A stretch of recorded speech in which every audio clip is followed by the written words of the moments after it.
Number 15. A Sun Salute. A nation mourned the death of John F. Kennedy in November 1963, but no one mourned more than Kennedy's wife and children. Kennedy was shot by Lee Harvey Oswald during a visit to Dallas on November 22, 1963. Kennedy's funeral took place at the Cathedral of St. Matthew the Apostle in Washington, D.C. on November 25th, and hundreds of thousands of people from across the United States came to pay their respects. After the coffin was taken down the steps towards the horse-drawn hearse, John Kennedy Jr. stepped forward and saluted his father's coffin, which was photographed by Stan Stearns. The photograph has become a bittersweet image of a son saying goodbye to his father, and is considered to be one of the most powerful images today. Kennedy rests in Arlington Cemetery, and the eternal flame burns in his memory. John Jr. later became a journalist and magazine publisher in his adulthood, but tragically died in a plane crash off Martha's Vineyard on July 16, 1999.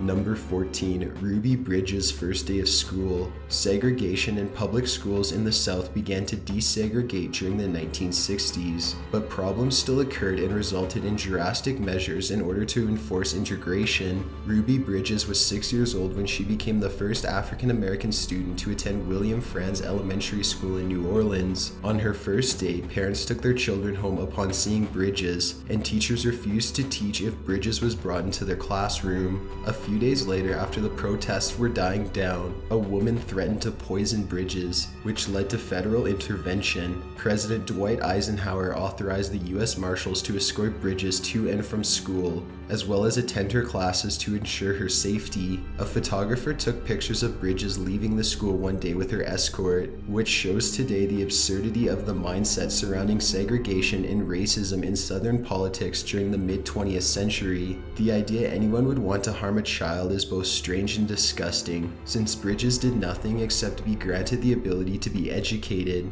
it would be a long struggle to introduce integration throughout the southern United States, but Bridges' story is one of the many which helped the civil rights movement gain momentum. Bridges is now a philanthropist and has a statue of her in the William Franz Elementary School courtyard. Number 13. Fort McMurray's Apocalypse. On May 1st, 2016, a large fire started near the community of Fort McMurray in northern Alberta, Canada. While initially a medium fire, it quickly grew in strength due to the dry and hot weather and high winds in the area. By May 3rd, the fire threatened Fort McMurray itself, and the entire community of 88,000 people were ordered to evacuate. Residents drove through flames, smoke, and raining embers as the winds quickly moved the fire more quickly than expected. The fire also threatened the major oil refineries in the area, as Fort McMurray is the largest oil-producing sector in Canada. Miraculously, there were no direct deaths or injuries as a result of the fire, but it soon grew too huge for emergency responders to extinguish it themselves. Therefore, firefighters switched to defensive tactics and focused on protection of infrastructure to prevent further destruction of Fort McMurray.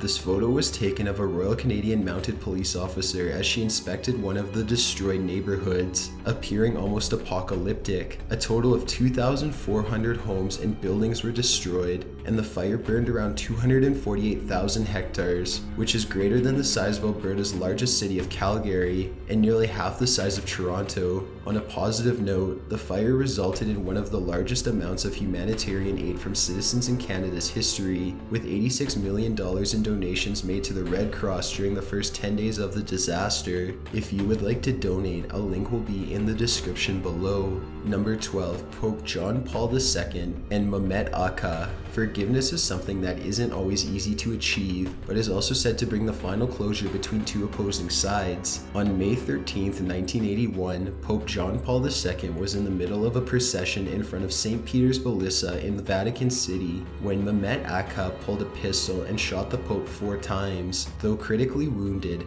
John Paul II survived and fully recovered. Akka was charged and sentenced to life imprisonment for his attempted murder, and was facing deportation back to his home country of Turkey, where he had escaped from prison while serving the death sentence for terrorism. 2 years later, the Pope visited Aka in prison, accompanied by a cameraman who took several photos of the meeting. Aka claimed he had no political or religious motivation for the attack, but later claimed he was under orders from Iranian Ayatollah Khomeini. The meeting lasted 20 minutes, out of earshot from the photographer, and when it ended, the two men shook hands and the Pope presented Aka with a rosary as a final sign of forgiveness. Aka was pardoned in 2000 and deported back to Turkey. He was imprisoned in Turkey for his original charges there, but the more severe charges were dismissed due to statute of limitations. He converted to Christianity in 2007 and was fully released from prison in 2010. In 2014, Aka visited the tomb of John Paul II, which he placed a flower upon and hopefully closed that chapter of his life. Number 11. Feline Schooner.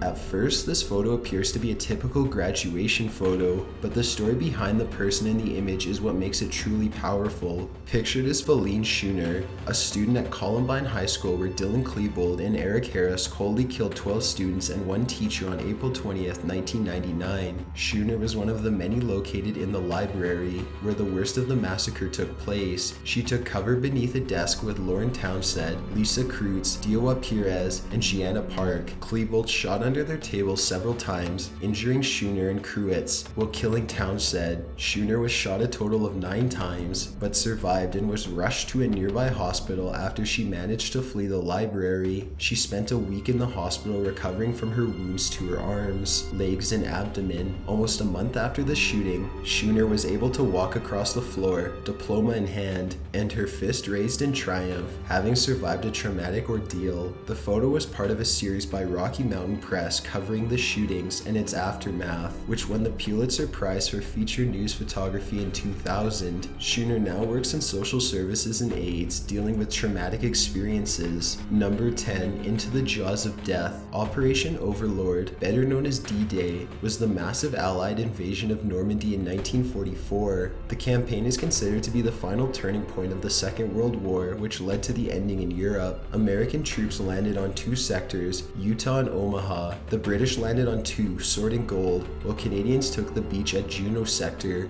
Of all the beaches, Omaha was the most heavily defended and also took the longest to secure. The invasion was an amphibious assault, and German bunkers easily overlooked the landing sites, allowing for machine gunners to easily mow down advancing troops. On Omaha, the machine guns were so fierce, the entire first wave was wiped out. United States Coast Guardman Robert F. Sargent was on one of the landing crafts when he snapped a photo of the door open and American troops rushing out into the sea towards the land. The photo almost perfectly shows the lingering danger waiting for the soldiers to reach land. The photo is now a popular image and one of the most highly reproduced of the landings. It also inspired Steven Spielberg to accurately recreate the landing scene in 1998's Saving Private Ryan, with many of the shots reflecting the same atmosphere of the photo. Sargent survived the war and passed away on May 8, 2012. Number 9. Segregation Now. Not everyone in the American South favored integration in the education system,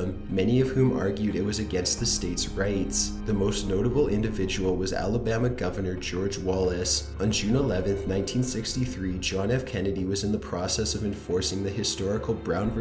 Board of Education verdict, which required schools in the southern states to allow African Americans to attend alongside Caucasian students. Wallace attended a rally at the University of Alabama in Tuscaloosa, with supporters and opponents of integration squared off as students Vivian Malone and James Hood were to be accepted as students. As the two walked towards the front entrance, Wallace defiantly stood in the doorway blocking their attempts. Members of the National Guard, who were federalized in order to enforce the ruling, attempted to persuade Wallace to move, with General Henry Graham confronting Wallace for several minutes. Wallace made a speech about states' rights and how the ruling infringed on said rights, but eventually moved as he saw he was making no progress. The scene was captured by several journalists in attendance, and they have become iconic images in the civil rights archives, showing the measures even state officials would take in order to prevent civil rights from happening. Wallace was re-elected 4 times, and after being paralyzed in an attempted assassination on his life, Wallace became a born-again Christian and apologized for his stance on segregation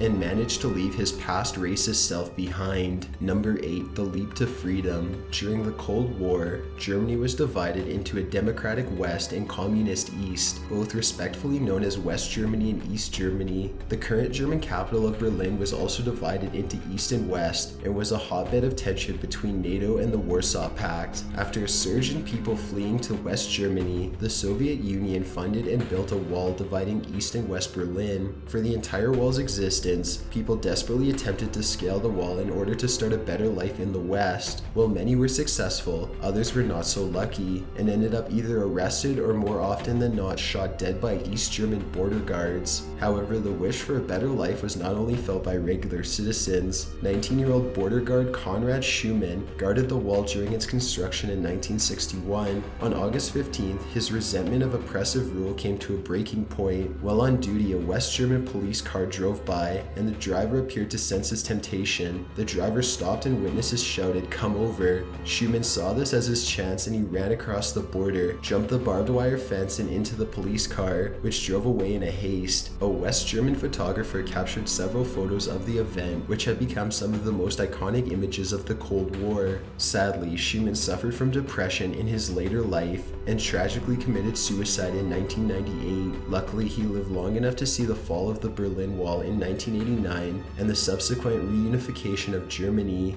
Number 7. The Kiss of Life. Sometimes a photographer just happens to be in the right place at the right time to find a spectacular moment to capture. Rocco Mirabato was on his way to an event to photograph for the Jacksonville Journal when he came across Randall Champion and J.D. Thompson. Both men were conducting maintenance on a utility pole when Champion came into contact with the wires, badly shocking himself and sending him unconscious and dangling from his harness. Thompson sprung into action, climbed up the pole and immediately began to resuscitate Champion through CPR. Mirabato stopped his car and photographed Thompson giving Champion mouth-to-mouth as he waited for help to arrive. Because of Thompson's quick actions, Champion began breathing again. Mirabato called for an ambulance and Champion was rushed to the hospital, where doctors managed to stabilize him. The photo was published nationwide and even gained international recognition due to the portrayal of everyday heroism. The photo even gained Mirabato a Pulitzer Prize for spot photography in 1968. Champion survived and lived a further 35 years until he passed away in 2002.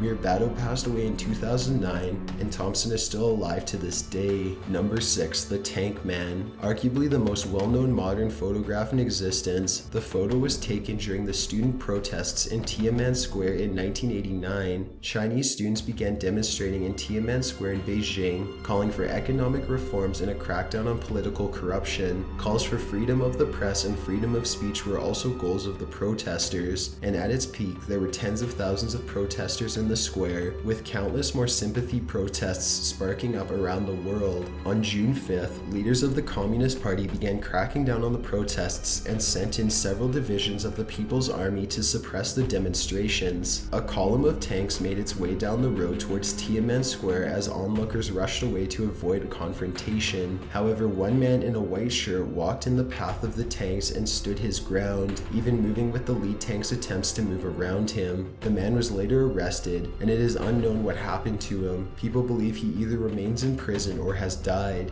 either from execution or while serving his sentence. The protests in Tiananmen were violently suppressed by the army and resulted between 200 and 300 deaths, depending on the source. Since then, there has been no talks of other protests happening out of fear of a repeat in the protests of '89. Number 5. The Situation Room. Since September 11th, 2001, the hunt for Al-Qaeda leader Osama bin Laden became a huge priority for American intelligence and military. By 2011, bin Laden had coordinated attacks on almost every continent and appeared to only be getting started. While American Special Forces nearly got him during the Battle of Tora Bora back in December of 2001, bin Laden managed to slip away and several times since. However, valuable intelligence was gathered by the CIA in 2011, which was able to reveal the location of his hideout. After much planning and fact-checking, Joint Operations Command in coordination with the CIA executed an operation to either capture or kill bin Laden from his compound compound in Abbottabad, Pakistan. 79 Spec Ops flew into the hot zone from stealth helicopters and infiltrated the compound, resulting in a firefight with Al-Qaeda fighters. The entire operation was streamed to the White House, with several high-ranking officials, including President Barack Obama, Vice President Joe Biden, and then Secretary of State Hillary Clinton, watched from the Situation Room. White House photographer Peter Souza was also present and took a photo of all the eyes in the room fixated on the live feed monitor. The stress can be felt when viewing the photo,